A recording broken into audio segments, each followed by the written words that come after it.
السلام علیکم ورحمۃ اللہ وبرکاتہ۔ الحمد للہ وحدہ والصلاة والسلام علی من لا نبی بعدہ، اما بعد فاعوذ باللہ من الشیطان الرجیم، بسم اللہ الرحمن الرحیم۔ واذکر فی الکتاب ابراہیم انہ کان صدیقا نبیا اذ قال لأبیہ یا ابت لم تعبد ما لا يسمع ولا يبصر ولا يغنی عنک شیئا الى آخر الآیہ۔ صدق اللہ العلی العظیم وصدق رسولہ النبی الکریم ونحن علی ذلک من الشاہدین والشاکرین۔ اللہم الہمنا رشدنا واعذنا من شرور انفسنا، اللہم وفقنا لما تحب وترضى من القول والفعل والنیہ۔ رب اشرح لی صدری ویسر لی امری واحلل عقدۃ من لسانی یفقہوا قولی، آمین یا رب العالمین۔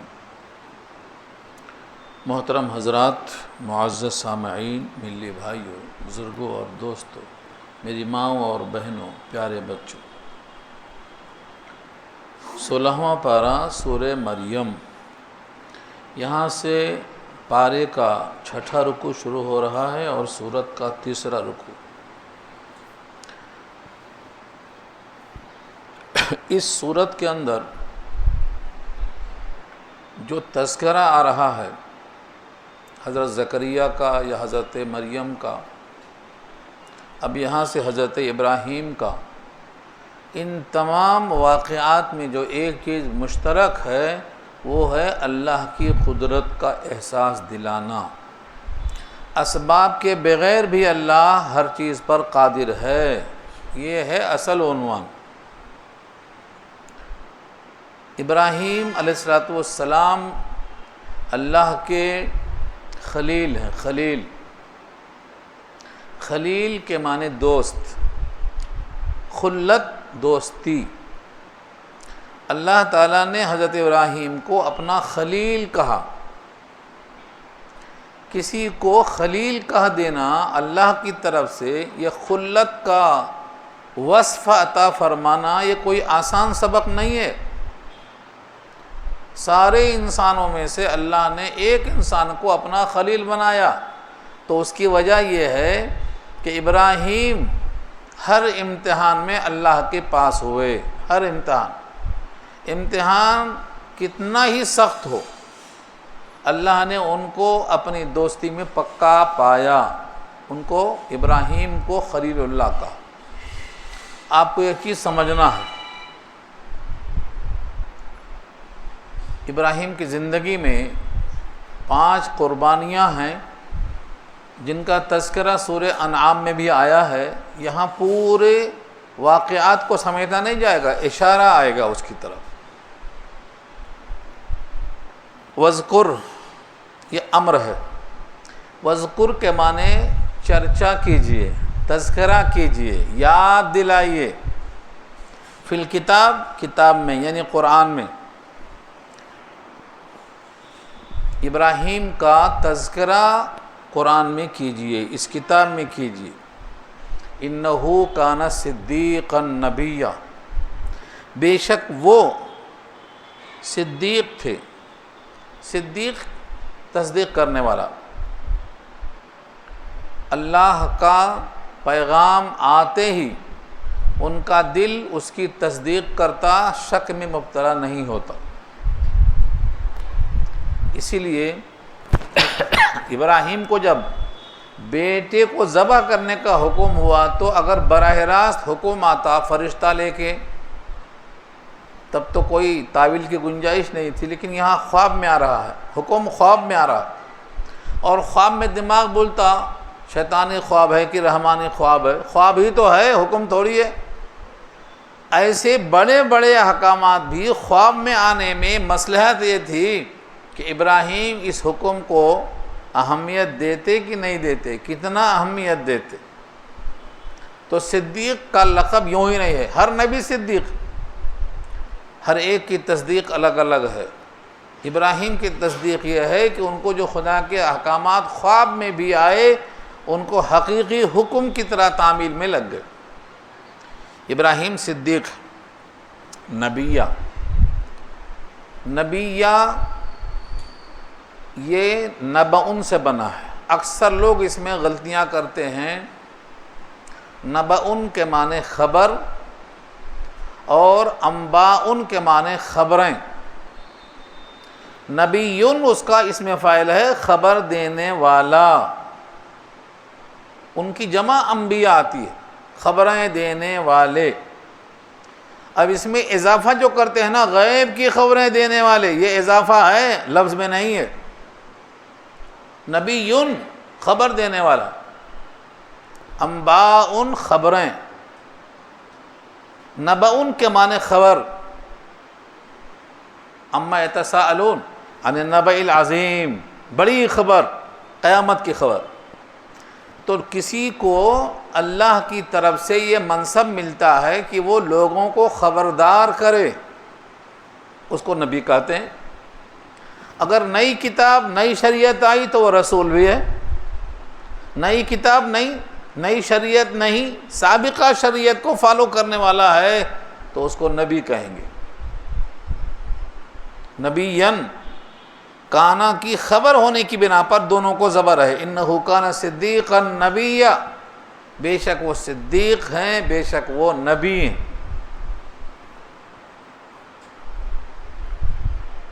ابراہیم علیہ السلام نے اپنے خاندان والوں کے لیے جو دعائیں کی تھیں،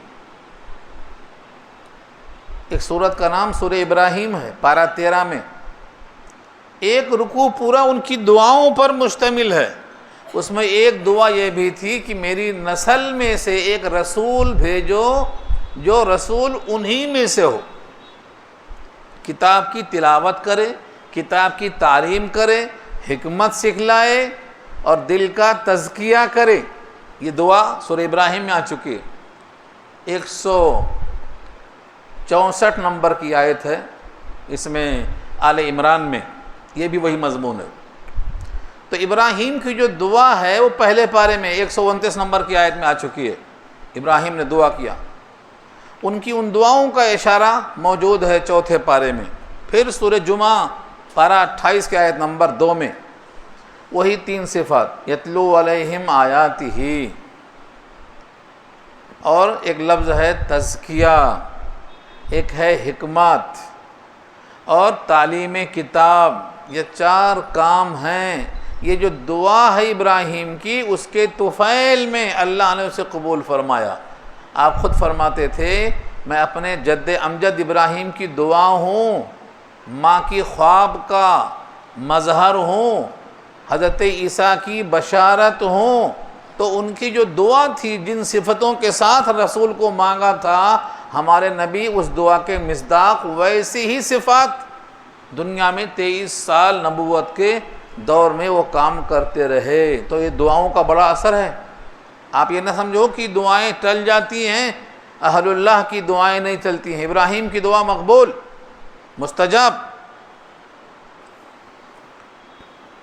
حضرت ابراہیم نے جب دیکھا کہ ان کے والد آزر بت پرستی میں لگے ہیں، تو بچہ ہے، باپ کے سامنے ہمیشہ بچہ ہی ہوتا ہے، لیکن انہوں نے اپنے باپ کو محبت کے ساتھ سمجھانا شروع کیا۔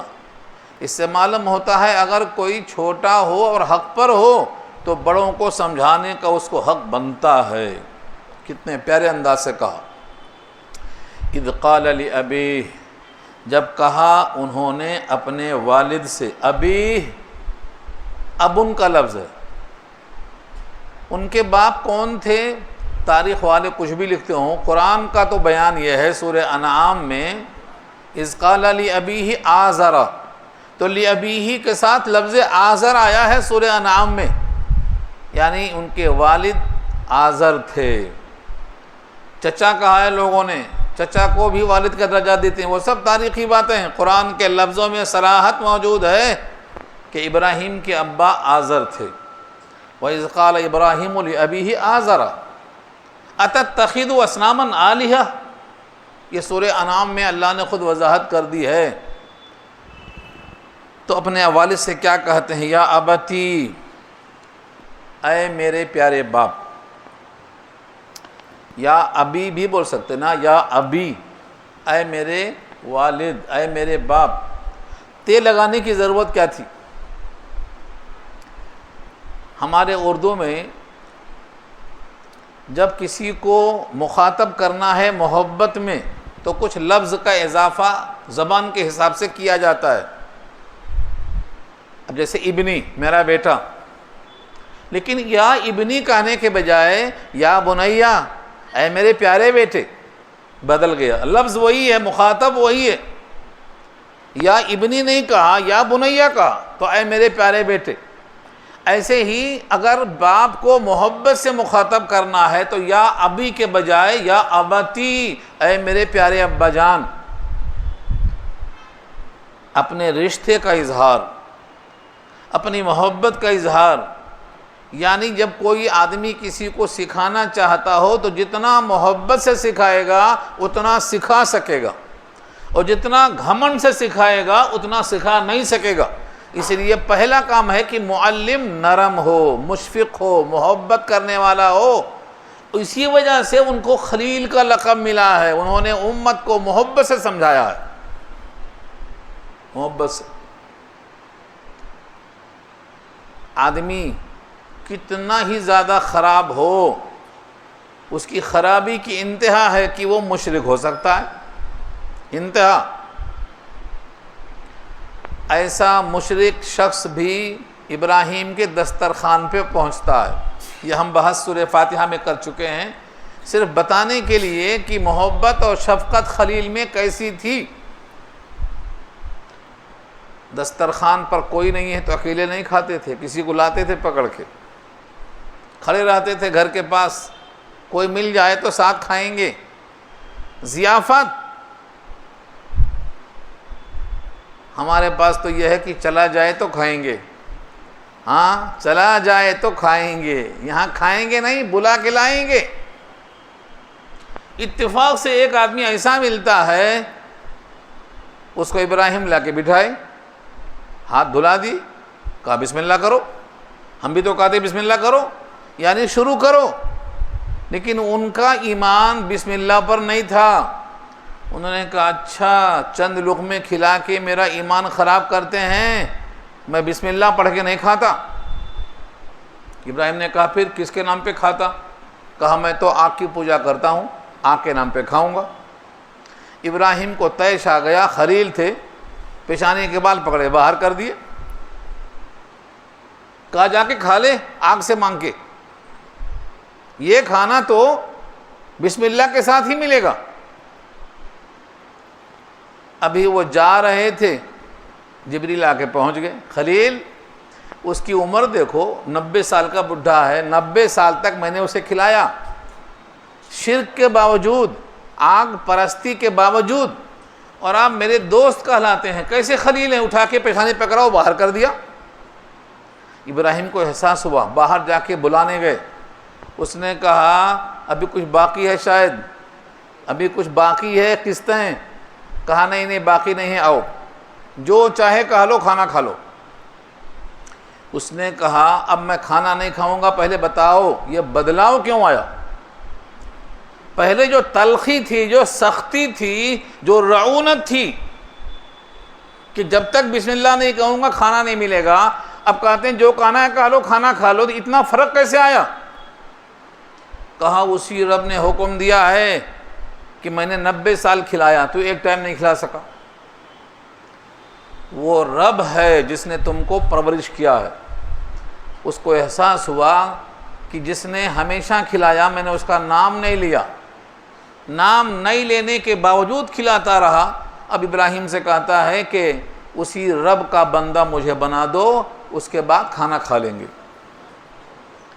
یہ ہے شفقت ابراہیم کی اپنے رب کے لیے۔ غصہ اتر گیا نا فوراً، اللہ کے لیے غصہ فوراً اتر جانا یہ بہت بڑا کمال ہے۔ چوتھے پارے آل عمران میں یہ واقعہ آیا ہے، وَالْقَاظِمِينَ الْغَيْظَ وَالْعَافِينَ عَنِ النَّاسِ وَاللَّهُ يُحِبُّ الْمُحْسِنِينَ، یہ سب صفات ہیں۔ سنتے ہی حضرت عمر کی بھی کیفیت بدل جاتی تھی، غصہ اتر جاتا تھا، حضرت علی کا غصہ اتر جاتا تھا، باندیوں پر جو غصہ آتا تھا اتر جاتا تھا۔ پوچھتا پڑھ لیجئے وہاں، قصہ وقت سنانے کا وقت کہاں ہے، بہت سارے قرآن میں واقعات۔ تو پہلی صفت یہ ہے کہ قرآن کی آیتیں سنتے ہی غصہ ختم۔ حضرت عمر کے بارے میں آیا ہے قرآن کی آیت سن کر بالکل بدل جاتے تھے، چاہے جیسا غصہ ہو، بولنے والا کوئی بھی ہو، اپنے موقف کا فوراً جائزہ لیتے تھے قرآن کی آیتیں سنتے ہی۔ تو ابراہیم کی جو صفت ہے یہ ہے خلت کی وجہ، جس پر اللہ راضی وہ بھی راضی، اپنا کوئی غصہ نہیں اللہ کے حکم کے سامنے۔ یہاں دیکھیے آپ، انہوں نے اپنے والد سے کہا اذ قال لأبیہ یا ابتی، اے میرے پیارے ابا جان، لم تعبدو، کیوں عبادت کرتے ہیں آپ، ما لا یسمع، ایسی چیزوں کو جو سنتا ہی نہیں، ولا یبصر، اور وہ دیکھتا بھی نہیں، ولا یغنی عنک شیئا، اور کام میں نہیں آئے گا تجھ سے کچھ بھی، یعنی تیرے کام میں کچھ بھی نہیں آئے گا، تیرا کوئی کام ان سے نہیں بنے گا۔ اس سے کون مراد ہے؟ اس سے مراد ہیں جہاں جہاں لوگ سجدہ کرتے ہیں، اگر وہ سنتا نہیں، اگر وہ دیکھتا نہیں، اگر کام میں آتا نہیں، تو وہ سب اس کا مصداق ہے۔ آج کتنی سجدہ گاہیں ہیں، کتنی سجدہ گاہیں گن سکتے ہیں آپ؟ یہ پوری سجدہ گاہوں کا حکم اسی آیت سے نکلتا ہے کہ نہ وہ سنتے ہیں، نہ وہ دیکھتے ہیں، نہ وہ کچھ کام میں آتے ہیں، پھر آپ ان کو سجدہ کیوں کرتے ہیں؟ یہ ابراہیم اپنے والد کو سمجھا رہے ہیں۔ یا ابتی، اے میرے پیارے باپ، لم تعبدو، کیوں عبادت کرتے ہیں آپ، ما لا یسمع، جو سنتا ہی نہیں، ولا یبصر، دیکھتا ہی نہیں، ولا یغنی عنک، اور جو کام میں نہیں آئے گا تمہارے، شیئن، کچھ بھی، تھوڑا سا بھی کام میں نہیں آئے گا۔ قرآن کریم کے لہجے میں علت ہوتی ہے، ریزن ہوتا ہے، سبب ہوتا ہے، یعنی تم عبادت اس کی کرو جو تمہاری سنتا ہو، تم کو دیکھتا ہو، تمہارے کام میں آتا ہو۔ اس کا یہ الٹا ہے، تم جو سجدہ کرتے ہو وہ تو دیکھتا ہی نہیں تمہیں کہ تم سجدے میں ہو کہ قیام میں ہو، تمہیں دیکھتا نہیں، وہ تم کیا بولتے ہو وہ سنتا ہی نہیں، تمہاری حاجت کو پورا کرنے پر قادر نہیں۔ سارے جہان کی سجدہ گاہوں کا سروے کر لو، یہی نکلے گا۔ دنیا میں جتنی سجدہ گاہیں ہیں ایک اللہ کو چھوڑ کر تمام سجدہ گاہوں کا یہی حال ہے جو اس آیت میں کہا ہے۔ یہ ہے خلاصہ۔ اب ان سجدہ گاہوں کی عبادت کس کے حکم سے ہوتی ہے وہ اگلی آیت میں دیکھ لو، ابراہیم کے جملے، اور پھر وہ اللہ خود ادا فرماتے ہیں۔ پیغمبر کے جملے نپے تلے ہوتے ہیں۔ یا ابتی انی قد جاءنی من العلم، اے میرے پیارے باپ، انی بے شک میں، قد جاءنی آیا ہے میرے پاس، من العلم علم میں سے۔ یہ من کیا ہے؟ علم آیا بول سکتے تھے نا، نہیں، من العلم علم میں سے آیا ہے۔ ساری کائنات کا علم اللہ کے پاس ہے۔ اللہ جس کو جتنا چاہتا ہے اپنے علم میں سے اس کو علم دیتا ہے۔ کامل علم کسی کے پاس نہیں ہے، علم کی انتہا اللہ کی ذات ہے۔ الی ربک منتہاہا، منتہائے علم اللہ کی ذات ہے۔ کسی کو کتنا ہی علم دے دے لیکن اس کے اوپر دوسرا علم والا موجود ہے۔ فوق کل ذی علم علیم، ہر علم والے پر دوسرا، دوسرے پر تیسرا، تیسرے پر چوتھا موجود ہے اللہ کا علم۔ تو علم میں سے ایسا میرے پاس جو علم آیا ہے، علم الہی کے علم میں سے آیا ہے۔ الہی اللہ کا علم، اللہ کسی بندے کو کتنا بھی علم دے دیں لیکن وہ دیا ہوا علم ہے، عطائی ہے، ذاتی نہیں ہے، جزئی ہے، کلی نہیں ہے، محیط ہے، گھیرا ہوا ہے اللہ کے علم سے، اس کے علم کو اللہ نے گھیر رکھا ہے۔ وَلَا يُحِيطُونَ بِهِ علما، اللہ کے علم کو کوئی احاطہ نہیں کر سکتا۔ یہاں روک کر میں آپ کو یاد دے رہا ہوں، پیچھے گزر چکا ہے سورہ کہف میں، چڑیا کی چونچ میں پانی، یاد آیا قصہ؟ کیا کہا حضرت خضر نے موسیٰ سے؟ سمندر میں سے جو پانی لیا ہے چڑیا نے، اس کی چونچ میں جو پانی ہے، اے خضر اور اے موسیٰ، ہم دونوں کے علم نے اللہ کے علم میں سے اتنا بھی کم نہیں کیا۔ یہ اللہ کا علم ہے، یہ ہے من جو یہاں آیا، من العلم، علم میں سے۔ پورا علم کس کے پاس ہے؟ اللہ کے پاس ہے۔ آیت الکرسی پڑھ لینا۔ آیت الکرسی کے 10ویں جملے میں کیا ہے؟ وسیع کرسیہ سے پہلے والا جملہ کیا ہے؟ ہاں، اللہ کے علم کا احاطہ کوئی نہیں کر سکتا۔ اللہ سب کے علم کا احاطہ کرتا ہے۔ سب کا علم جزئی ہے، عطائی ہے، ذاتی نہیں ہے۔ یہ سب یہاں سے آ رہا، دیکھو من العلم، علم میں سے آیا، اور فرمایا کیسا علم ہے یہ؟ ما لم یاتک، جو تمہارے پاس نہیں آیا، جو غیر نبی کے پاس نہیں آئے گا۔ میرے پاس جو علم ہے، علم نبوت کی وجہ سے، وہ غیر نبی کو نہیں آئے گا۔ جیسے آنکھ والا آنکھ سے دیکھتا ہے، بغیر آنکھ والا اس طرح نہیں دیکھ سکتا، اس کو کسی کا ہاتھ پکڑنا پڑے گا۔ ما لم یاتک، جو تیرے پاس نہیں آیا، فاتبعنی، لہذا میری اتباع کر لو، میری اتباع کر لو۔ جیسے بغیر آنکھ والا آنکھ والے کی اتباع کرتا ہے، ایسے بغیر نبوت والا نبوت والے کی اتباع کرتا ہے۔ فاتبعنی، میری اتباع کر لو۔ اہدکا، اہدکا، میں آپ کو راہ دکھاؤں گا۔ راہ دکھانے کی اصطلاح بہت اہم ہے، آپ بھی سمجھو اس کو۔ اہدکا، میں آپ کو راستہ دکھاؤں گا، صراطاً، ایسا راستہ، سویہ، جو بالکل درست ہے، سیدھا جنت تک پہنچائے گا، سیدھا اللہ کے گھر تک پہنچائے گا۔ اہدکا، اہدکا یہ ورب ہے، جب اس سے ناؤن بنتا ہے تو وہ ہادی بنتا ہے۔ ہادی، رہنمائی کرنے والا۔ اور جب ہدایت مل جاتی ہے تو اس کو محتد کہیں گے، یا ہدایت یافتہ، ہم المحتدون، قرآن میں کثرت سے ملے گا آپ کو، ہدایت یافتہ۔ دنیا کا راستہ ہو تب بھی ہادی، آخرت کا راستہ ہو تب بھی ہادی، دور سے دکھا دے راستہ تب بھی ہادی، گھر تک لے جا کر پہنچا دے تب بھی ہادی، مگر فرق ہوگا الفاظ میں۔ میں آپ کو راہ دکھاؤں گا۔ ہجرت کے وقت حضرت ابوبکر صدیق رضی اللہ تعالیٰ عنہ حضور کے ساتھ تھے۔ صدیق کو سب پہچانتے تھے کاروبار میں آنے جانے کی وجہ سے۔ انہوں نے پوچھا یہ آپ کے ساتھ کون ہیں؟ تو صدیق نے یہی کہا تھا، یہ میرے ساتھ جو ہیں یہ ہادی ہیں، مجھے راستہ بتاتے ہیں۔ ہاں، رجل یہدینی الی سواء الصراط، جو میرے ساتھ سواری پر ہیں یہ مجھے راستہ بتاتے ہیں۔ انہوں نے سمجھا دنیا کا راستہ، اور صدیق نے کیا کہا؟ اللہ کا راستہ، یہ مراد ہے۔ دیکھو اس کو توریہ بھی کہتے ہیں۔ بات صحیح ہے لیکن سمجھنے والا کچھ اور سمجھ رہا ہے، بولنے والا کچھ اور بول رہا ہے، توریہ ہے یہ۔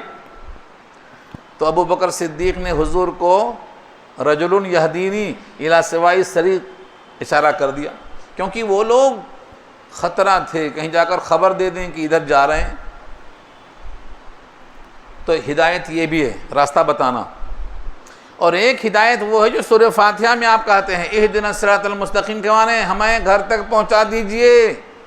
گھر دکھانا کافی نہیں، راہ دکھانا کافی نہیں، گھر تک پہنچانا۔ کیونکہ بعض دفعہ آدمی جانتا ہے یہ غار حرا ہے، مگر جانے کی ہمت نہیں ہوتی، کہتا وہاں جانے کی ہمت نہیں۔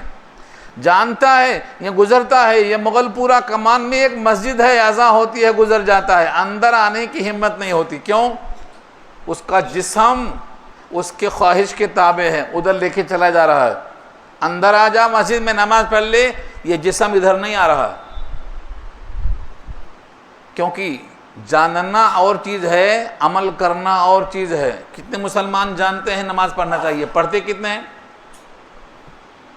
جانتا ہوں ثواب طاعت و زہد، پر طبیعت ادھر نہیں آتی۔ کتنے لوگ جانتے ہیں قرآن کا درس ہو رہا ہے؟ کتنے لوگ آ رہے ہیں؟ تو کسی کام پر طبیعت کو آمادہ کرنا، راستہ دکھانا بولتے ہیں اس کو، لیکن لے جا کر اپنے ساتھ منزل کو پورا کرا کے گھر تک پہنچا دینا، جو اللہ والے کرتے ہیں، جو خانقاہوں میں نظام ہے اللہ تک پہنچانے کا، یہ اتنا آسان نہیں ہے۔ جاننا اور چیز ہے، اس جاننے کو یعنی اپنے علم کے مطابق عمل کرنے کو ترغیب دینا بہت بڑا کام ہے۔ تو حضرت ابراہیم کہتے ہیں اہدکا، میں آپ کو ہدایت کروں گا، یعنی میری اتباع کر لیں اور مجھ کو دیکھ کر چلیں تو سیدھا اللہ کے گھر تک پہنچا دوں گا۔ ابراہیم کی بات ان کے والد مانے کہ نہیں مانے، یہ بحث آخر میں آئے گی، آخر میں کروں گا۔ ابراہیم اپنے ابا کو محبت سمجھا رہے ہیں۔ اور ایک بات دیکھو، یا ابتی، اے میرے پیارے ابا جان، لا تعبد الشیطان، تم شیطان کی پرستش مت کرو۔ یہ بہت بڑا سبق ہے، اگر یہ جملہ سمجھ گئے تو آپ ابراہیم کی دعوت کا نظریہ سمجھ جائیں گے۔ کیا کہہ رہے ہیں ابراہیم؟ شیطان کی عبادت مت کرو۔ شیطان کو ابراہیم کے ابا نے دیکھا ہی نہیں، کبھی دیکھا؟ نہیں دیکھا۔ جب شیطان کو دیکھا ہی نہیں تو اس کی عبادت کیسے کریں گے؟ کیسے کریں گے؟ شیطان کی عبادت کی طرف کوئی دعوت دیتا ملا آپ کو؟ اللہ کی طرف دعوت دینے والا ملا، لیکن شیطان کی طرف دعوت دینے والا کبھی ملا آپ کو؟ پوچھ رہا ہوں میں آپ سے، آپ سوچو، جب آپ کو نہیں ملا کوئی شیطان کی طرف دعوت دینے والا تو ابراہیم کو کہاں سے ملا ہوگا؟ ابراہیم کے ابا کو کہاں سے ملا ہوگا؟ پھر جملہ کا مطلب کیا ہے؟ شیطان کی عبادت مت کرو۔ اس کا مطلب یہ ہوتا ہے جن بتوں کی آپ پرستش کرتے ہیں وہ بت تو خود بولتے نہیں، خود دعوت دیتے نہیں، نہ سنتے ہیں نہ سمجھتے ہیں، تو ان کی طرف دعوت دیا کسی نے تو وہ کون ہو سکتا ہے؟ جو بغیر دیکھا ہوا دعوت دینے والا ہے وہ شیطان ہی ہے۔ یعنی ہر برا کام جس کی طرف دعوت دینے والا نظر نہیں آتا لیکن آپ کی طبیعت ادھر لگتی ہے، یہ سارے کام شیطان کی پرستش کے مترادف ہیں۔ یاد رکھ لو، یہ سمجھانا چاہ رہا ہوں میں آپ کو، ہر وہ کام جو اللہ کا حکم نہیں ہے، نبیوں کا طریقہ نہیں ہے، صحابہ کا طریقہ نہیں ہے، ادھر دعوت دینے والا آپ کو نظر نہیں آتا لیکن پھر بھی آپ وہ کام کر رہے ہیں، معصیت کا کام، نافرمانی کا کام، ناراضگی کا کام، تو یہ سب کس کی پرستش ہے؟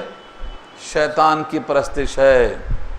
یہ آپ سوچ کر قرآن کھولیے تو کئی جگہ آپ کو ملے گا، یا ایھا الذین آمنوا ادخلوا فی السلم کافۃ ولا تتبعوا خطوات الشیطان۔ کیا مطلب؟ ایمان والو اسلام میں مکمل داخل ہو جاؤ، شیطان کی اتباع مت کرو۔ یعنی جہاں تم نے اسلام کو چھوڑا وہاں تم نے شیطان کی اتباع کر لیا، یہ سمجھ لینا، یہی مطلب یہاں بھی ہے۔ تو جب ناجائز کاموں کی طرف آپ کا قدم چلتا ہے، ادھر دعوت دینے والا کون ہے جو نظر نہیں آتا؟ وہ ہے شیطان۔ اس لیے کہا شیطان کی پرستش مت کرو، یا ابت لا تعبد الشیطان ان الشیطان کان للرحمن عصیا، بے شک شیطان ہے رحمان کے لیے نافرمانی کرنے والا۔ عصیا نافرمانی، اسی سے ہے معصیت، نافرمانی کرنے والا، اللہ کے حکم کو ٹالنے والا۔ جب کبھی کوئی غلط کام ہوتا ہے تو وہ شیطان کی طرف منسوب ہوتا ہے، کیونکہ شیطان نے چیلنج کیا ہے میں تیرے بندوں کو اپنے ساتھ جہنم میں لے کر جاؤں گا، وَلَا تَجِدُ أَكْثَرَهُمْ شَاكِرِينَ، اکثریت کو آپ شاکر نہیں پائیں گے۔ یہ چیلنج شیطان کا ہے۔ جب کوئی خدا کے حکم کی تعمیل کے خلاف چلتا ہے تو یہ الزام اس واسطے لگتا ہے کہ شیطان نے اس کو بلایا ہے۔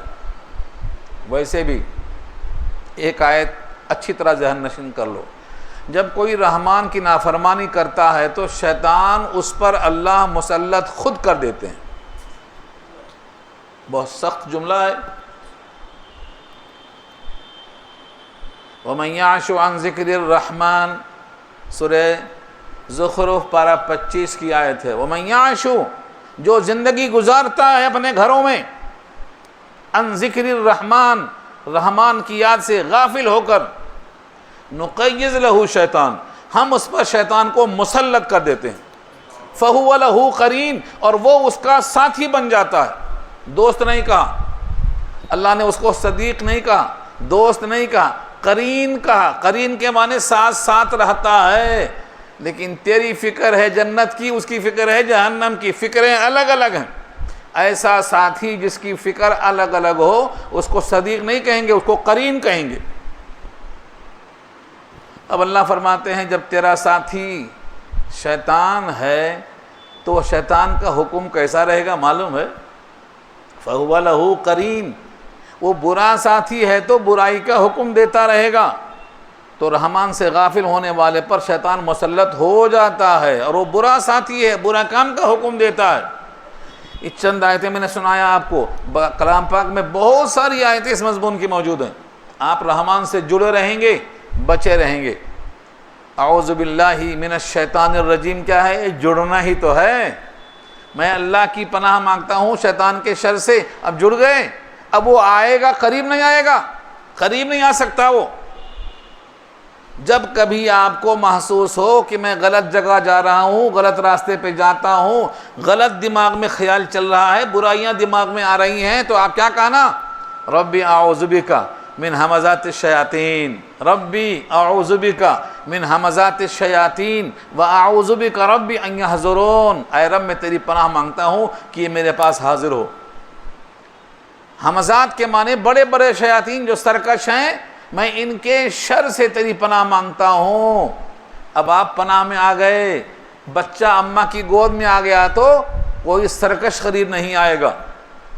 مرغی اگر غصے میں آ گئی تو مرغی کے بچے کو کوئی لے کر نہیں بھاگ سکتا، مرغی جان پہ کھیل جاتی ہے۔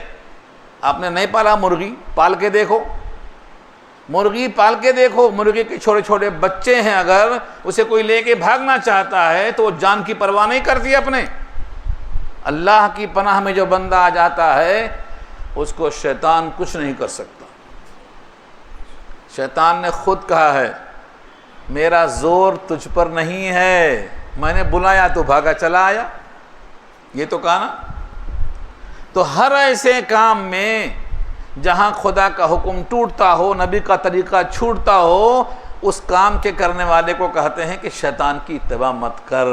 یہ ہے یہاں ان الشیطان کان للرحمن عصیا یا ابتی انی اخاف، اے میرے پیارے ابا جان، انی اخاف، مجھے خوف ہے، مجھے اندیشہ ہے، ان یمسک، کہ تجھ کو چھو جائے، عذاب من الرحمن، رحمان کی طرف سے عذاب، یا رحمان کا عذاب، یا رحمان کی طرف سے کوئی عذاب تجھ کو چھو جائے۔ مس کے معنی ٹچ کرنا، چھونا۔ عذاب میں گر پڑنا تو بہت بڑی بات ہے، آگ میں گر پڑنا اور آگ کا ٹچ کرنا، فرق سمجھ میں آ رہا ہے؟ آگ چھو جاتی ہے تو چھالا پڑ جاتا ہے، اور آگ میں گر گیا تو مر جاتا ہے پورا جل کے۔ یہاں لفظ کیا ہے؟ مس، مس کے معنی چھو جانا۔ رحمان کی طرف سے جو عذاب ہے اگر وہ چھو بھی جائے تو انسان برداشت نہیں کر سکتا۔ روٹی معلوم ہے؟ بغیر تیل والی روٹی، پھلکا، توے میں جب پھولتا ہے تو اس کے اندر سے گرم باف نکلتی ہے، اس کو عربی میں نفحہ کہتے ہیں۔ نفحہ، نون فے بڑی ہا چھوٹی ہا، نفحہ۔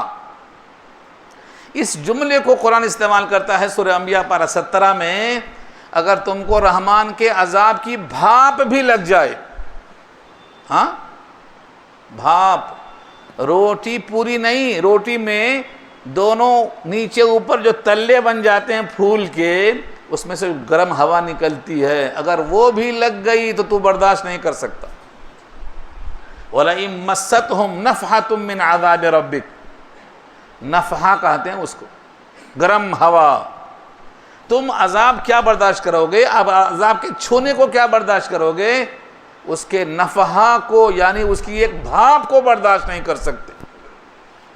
اور اسی واسطے ہم دعائے قنوت میں اس کی مشق کرتے ہیں، نخشى عذابک ان عذابک بالکفار ملحق، ہم رحمت کی امید رکھتے ہیں، عذاب سے ڈرتے ہیں، آپ کا عذاب ہم برداشت نہیں کر سکتے ہیں۔ یہ مشق کرائی جاتی ہے۔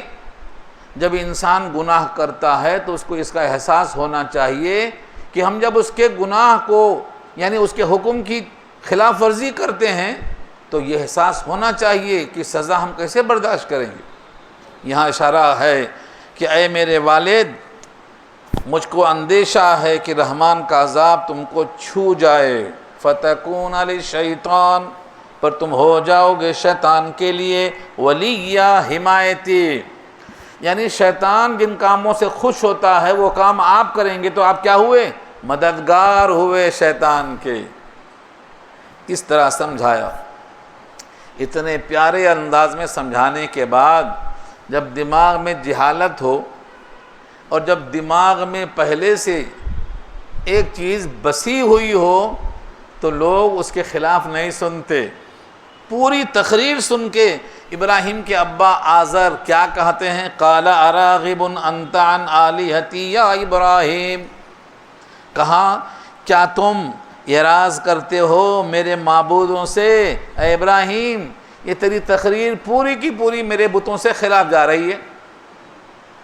کدھر تقریر؟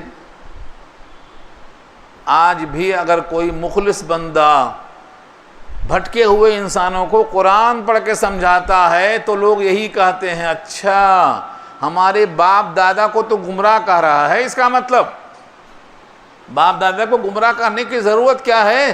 ان کو جہاں جانا تھا وہاں چلے گئے، اب تمہارا کیا ہوگا دیکھو۔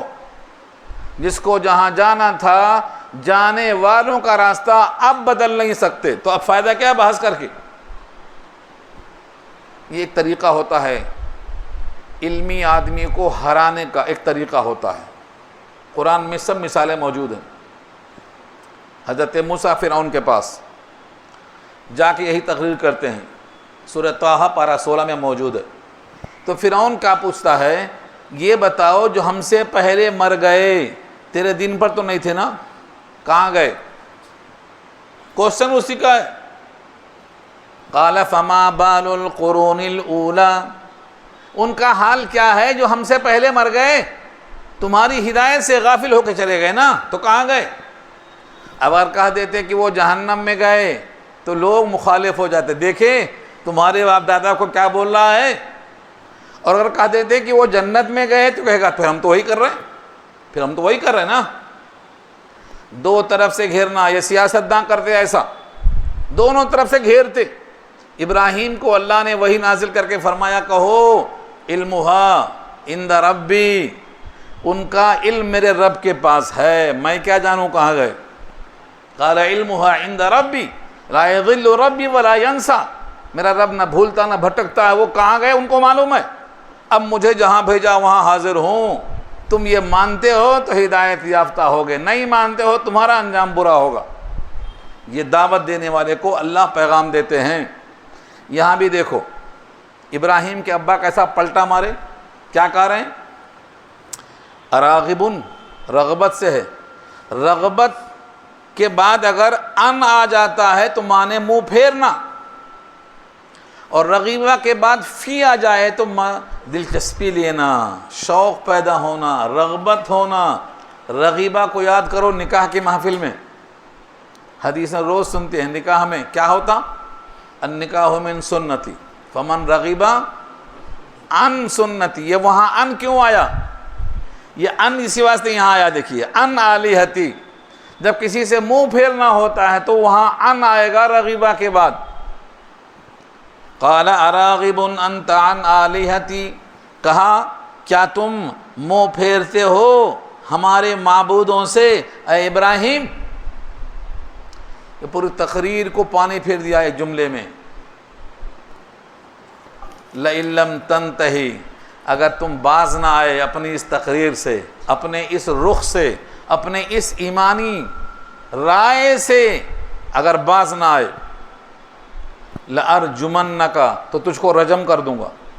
رجم معلوم؟ پتھروں سے مار مار کے اتنا مارنا کہ مر جائے، تب تک مارتے رہنے کو رجم کہتے ہیں. مرنے تک مارتے رہنا، وہ بھی پتھروں سے. یہ کون ہے؟ یہ باپ ہے، بیٹے کو مارنا چاہتا ہے، کیونکہ وہ اس کی رائے الگ ہے، اس کا مذہب الگ ہے. مذہب کی بنیاد پر دشمنی کی مثال موجود ہے. آج کوئی نئی بات نہیں ہے. آپ پریشان کیوں ہوتے ہیں؟ اہل حق پر پتھراؤ، سنگسار، ماب لنچنگ آج کوئی نئی بات نہیں ہے. مار مار کے ہم چندی کر دیں گے.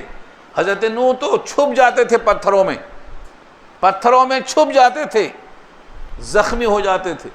طائف میں حضور پاک زخمی ہو گئے، خون سے جوتیاں بھر گئیں. کوئی نئی بات نہیں سمجھنا. اللہ کی خاطر پتھر لگنا، خون نکلنا، اللہ کی خاطر آزمائش میں ڈالا جانا، یہ بڑے اونچے لوگوں کا کام ہے. ہم لوگوں کو یہ خوف نہیں، ہم لوگوں کے پاس طاقت نہیں برداشت کرنے کی. ہم تو خالی سن کے پریشان ہیں، اب کیا ہوگا، اب کیا ہوگا. کیا ہوگا کیا؟ خدا موجود ہے کہ نہیں ہے؟ زمین و آسمان اس کی قدرت میں ہے نہیں ہے؟ فضائیں ہوائیں اس کے پاس ہیں نہیں ہے؟ کیا ہوگا پوچھتے ہیں. اتنا قادر رب رکھ کر، اتنا مقتدر رب رکھ کر، اللہ تعالیٰ کے وعدوں سے اتنا پریشان ہے، سوچتا ہے کیا ہوگا. کچھ نہیں ہوگا، جو پہلے سے طے ہے وہی ہوگا. اللہ نے جو لکھ دیا وہی ہوگا. جب تک ظالم کو کھلی چھوٹ ہے وہ ظلم کرے گا. جب آئے گا وقت پکڑنے کا تو اسے کوئی بچا نہیں سکتا. اللہ کی قدرت سے کوئی چیز ماورا نہیں ہے. اگر ایمانیات میں آپ کا ایمان کمزور ہے تو کیا ہوگا پوچھنا. وہی ہوگا جو منظور خدا ہوگا، دوسرا کچھ نہیں ہوگا. اللہ کی قدرت آج بھی وہی ہے. تو لَأَرْجُمَنَّكَ، تجھ کو میں پتھروں سے مار مار کے سنگسار کر دوں گا. وَاهْجُرْنِي مَلِيًّا، مجھ سے جدا ہو جا. وَاهْجُرْنِي، چھوڑ دے مجھ کو، ہجرت کر جا مجھ کو، یعنی مجھ کو چھوڑ کے جہاں جانا ہے وہاں چلا جا. اور ملیہ، کبیدہ خاطر ہو کر. ملیہ کے معنی دل برداشت نہیں کرتا ہے، اتنا غصہ ہے، اتنا صدمہ ہے، دل غم سے بھرا ہوا ہے. تو اپنا اگر کوئی باپ کسی بیٹے کو گھر سے نکال کے الگ کرنا چاہتا ہے تو اس کو کتنا تکلیف ہوئی ہوگی، یہ بھی تو سوچو. لیکن ابراہیم نے اپنے والد کے لیے محبت کے ساتھ کیا کہا؟ قال سلام علیک، کہا سلامتی ہو آپ پر. ابراہیم کو اس وقت تک نہیں معلوم تھا کہ مشرک پر سلام نہیں پیش کر سکتے. سلامتی مومن کے لیے ہوتی ہے، نان بلیور کو سلامتی کیسے ملے گی؟ اس وقت تک ان کو نہیں معلوم تھا. جب ان کو معلوم ہوا تو انہوں نے براءت کا اعلان کر دیا. یہ خود قرآن نے وضاحت کر دیا. فَلَمَّا تَبَيَّنَ لَهُ أَنَّهُ عَدُوٌّ لِلَّهِ تَبَرَّأَ مِنْهُ، براءت کا اعلان کر دیا. تو ابراہیم کا استغفار ایک وقت مقرر کے واسطے تھا. جب معلوم ہو گیا کہ خدا کا دشمن خدا کی بخشش کا حقدار نہیں ہو سکتا تو انہوں نے اپنے استغفار سے رجوع کر لیا. یہ سب قرآن میں موجود ہے. حضرت ابراہیم اپنے ابا کو سلام کر کے نکلتے ہیں گھر سے. سأستغفر لک ربی، کہتے ہیں ان قریب میں استغفار کروں گا آپ کے لیے اپنے رب سے. ربی، میرے اپنے رب سے، یہ نہیں کہا آپ کے رب سے. بھئی تم تو رب کو رب مانتے ہی نہیں ہو. جب تم اپنے رب کو اپنا رب مانتے نہیں ہو تو میں کیا کہوں گا؟ میں اپنے رب سے آپ کے لیے استغفار کروں گا.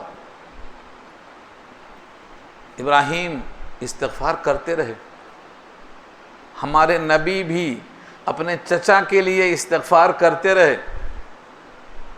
اللہ نے کہا چچا کے بارے میں سورہ قصص پارہ 20، آیت نمبر 56 میں اللہ فرماتے ہیں آپ چاہے جتنا کوشش کرو میں ان کی بخشش نہیں کروں گا۔ جو اللہ کا دشمن ہے، جس میں شرک اور کفر ہے، اس کی بخشش نہیں ہونے والی ہے۔ ایک بار نہیں، اگر آپ 70 بار استغفار کریں گے تب بھی بخشش نہیں ہے۔ ان تستغفر لهم او لا تستغفر لهم ان تستغفر لهم 70 مرہ فلن یغفر اللہ لهم۔ کتنی صاف آیت ہے سورہ توبہ میں۔ کیوں بخشش کیوں نہیں ہوگی؟ ابراہیم نے جب دیکھا کہ میرے اللہ کو بخشش پسند نہیں آ رہی ہے کافروں کے لیے، ابراہیم نے توبہ کر لیا، رجوع کر لیا اپنے قول سے۔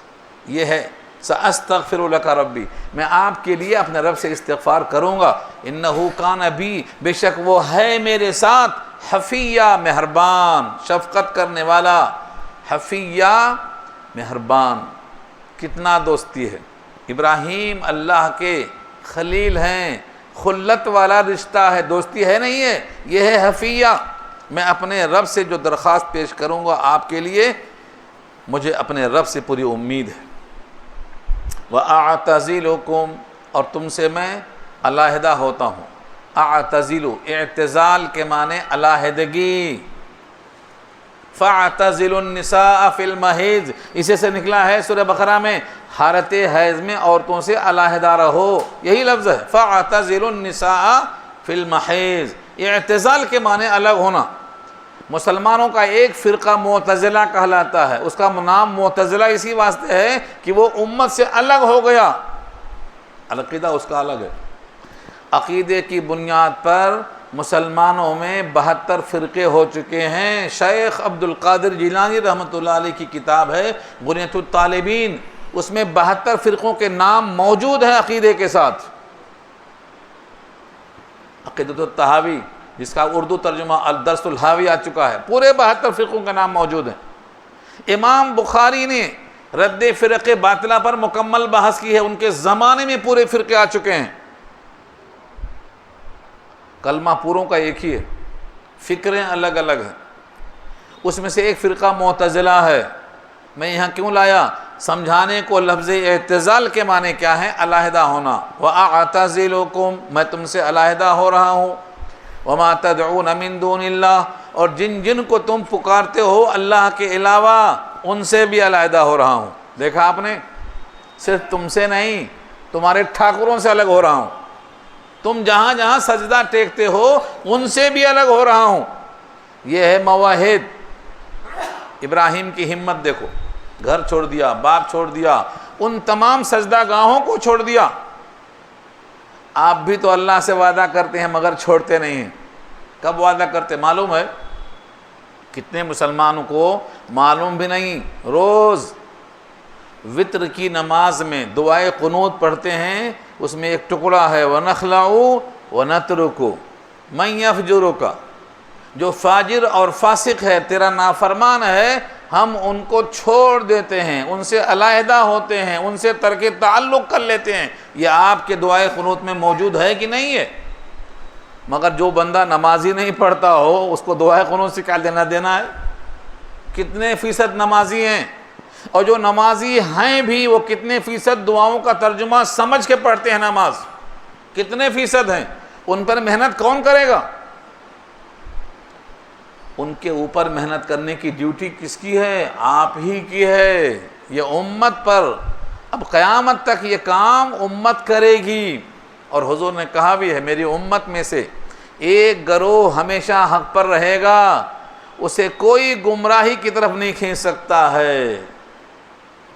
میری امت کا ایک طبقہ ہمیشہ حق پر رہے گا، اور وہ اللہ کے بندوں کو اللہ کی طرف بلاتا ہی رہے گا۔ کتنے بندے ہیں ایسے جو اپنے گھر کو، بیوی کو، بچوں کو، مال کو، کاروبار کو، سب کو چھوڑ کر اللہ کی خاطر اللہ کے بندوں کے پاس کلمے کی نسبت سے پہنچ رہے ہیں۔ یہ وہی بندے ہیں۔ آج لوگ انہی کو غلط کہہ رہے ہیں، انہی پر الزام رکھ رہے ہیں۔ یہ کام نبیوں والا کام ہے، بشرطے کہ آپ پورے یقین کے ساتھ علی وجہ البصیرت یہ کام کرتے ہوں تو نبیوں والا کام ہے یہ۔ میں تم سے علیحدہ ہوتا ہوں اور ان تمام سے جن کو تم پکارتے ہو اللہ کے علاوہ، وَأَدْعُو رَبِّي، اور میں دعا کرتا ہوں اپنے رب سے، یعنی اپنے رب کی عبادت کرتا ہوں۔ دعا بھی عبادت ہے، دعا بھی عبادت ہے، تو آپ کس سے مانگیں گے؟ اپنے رب سے۔ وَأَدْعُو رَبِّي عَسَىٰ أَلَّا أَكُونَ بِدُعَاءِ رَبِّي شَقِيًّا، امید ہے کہ میں نہیں ہوں گا اپنے رب سے دعا کر کے، یعنی اپنے رب کی عبادت کر کے شقیہ، شقی معنی بدبخت، محروم، میں اپنے رب کی عبادت کر کے، ان سے دعا کر کے مجھے امید ہے کہ میں محروم نہیں رہوں گا۔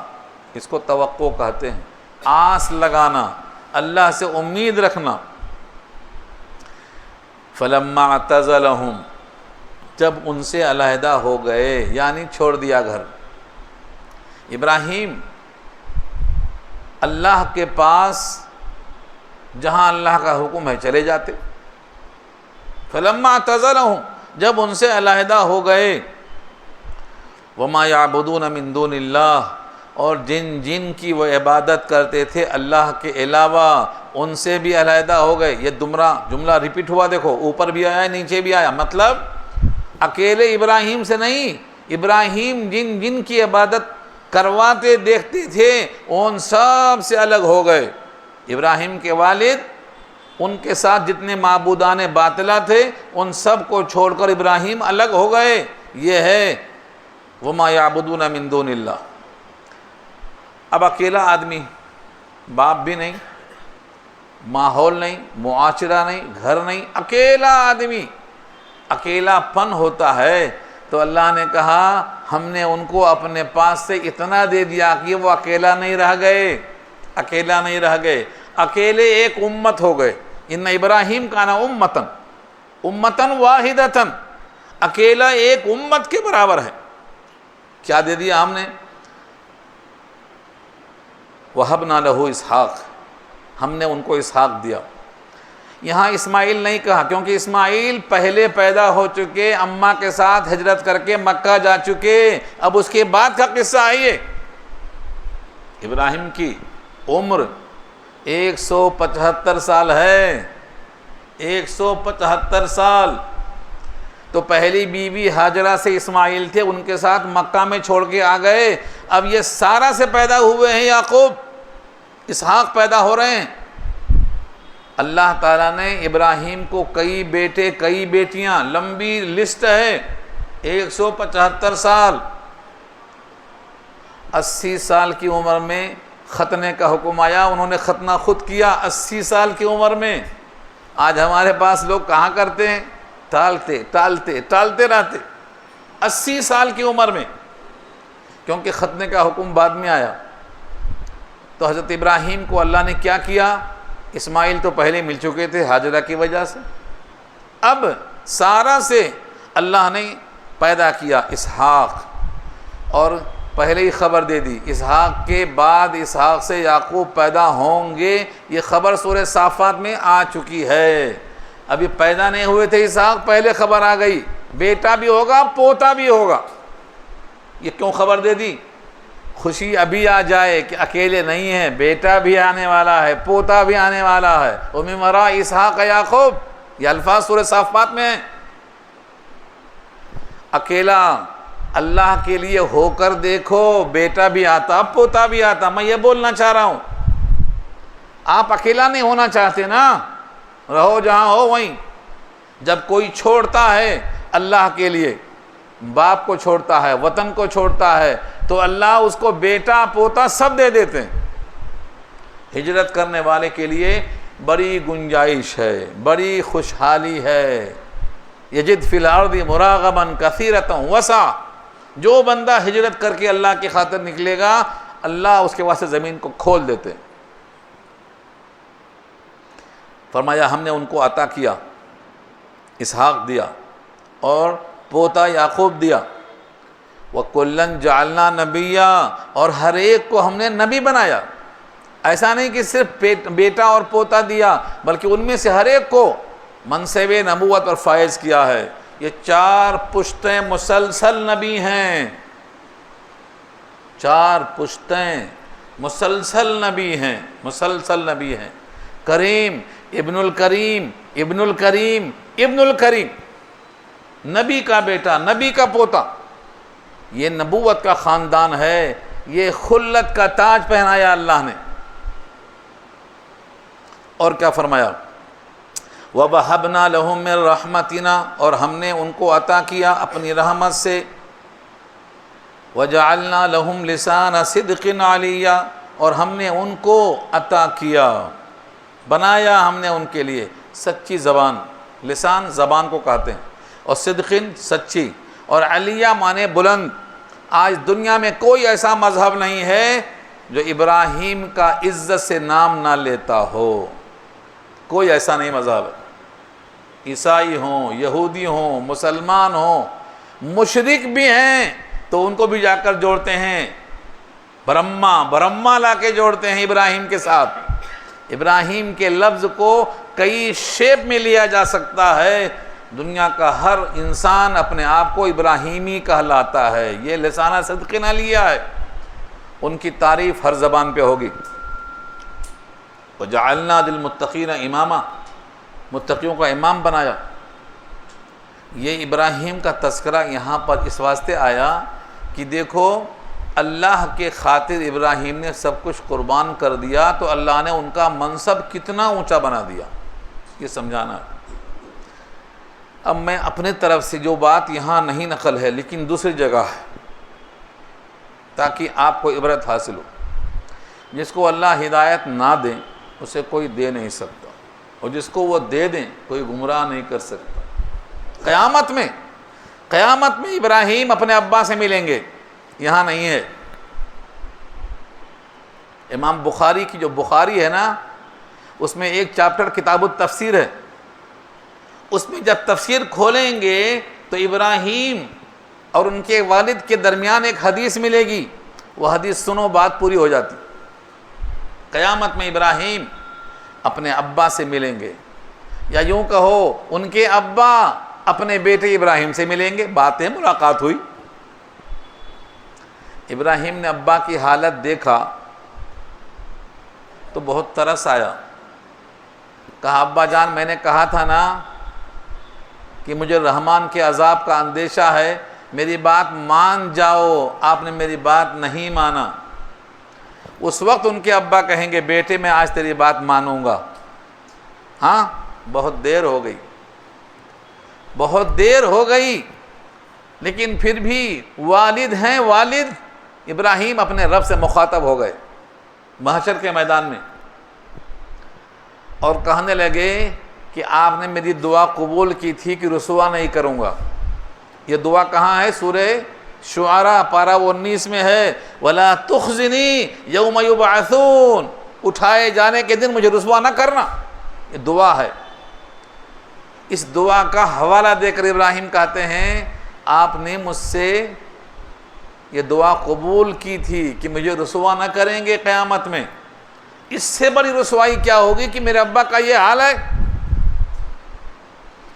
اللہ نے جواب میں کہا حرمت الجنت علی الکافرین، میں نے کافروں پر جنت کو حرام کر دیا ہے، یہ سورہ اعراف میں موجود ہے۔ اب تیری رسوائی کا انتظام کرتا ہوں، اپنے پاؤں تلے دیکھو تو ایک بجو لوٹ رہا ہے کیچڑ میں۔ یہ بجو ایک جانور ہوتا ہے، سیار معلوم ہے، اردو میں سیار بولتے ہیں، بڑا یہ بلے سے ذرا بڑا ہوتا ہے، وہ بجو کہتے ہیں۔ بجو کو لغت میں دیکھو، اس کی شکل دیکھ لینا، بلی سے ذرا بڑا سمجھ لو، لوٹ رہا ہے کیچڑ میں۔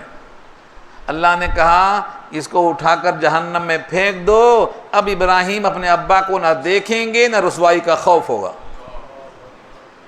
یہ بخاری میں روایت ہے، کتاب التفسیر کے اندر انجام بتا رہا ہوں، اس لیے اللہ سے ہدایت مانگو۔ اہدنا الصراط المستقیم کو سمجھ کر پڑھو، شعور کے ساتھ پڑھو، اور جو نماز نہیں پڑھتے ہیں ان سے گزارش کرو کہ قیامت میں کوئی کسی کے کام میں نہیں آئے گا۔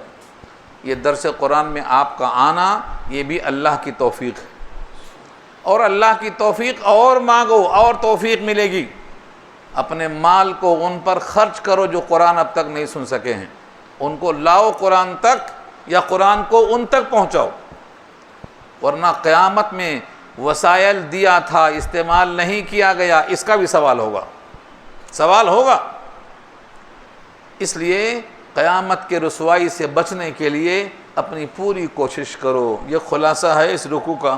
اللہ تعالیٰ عمل کرنا آسان فرمائے۔ دعا کر لیجیے۔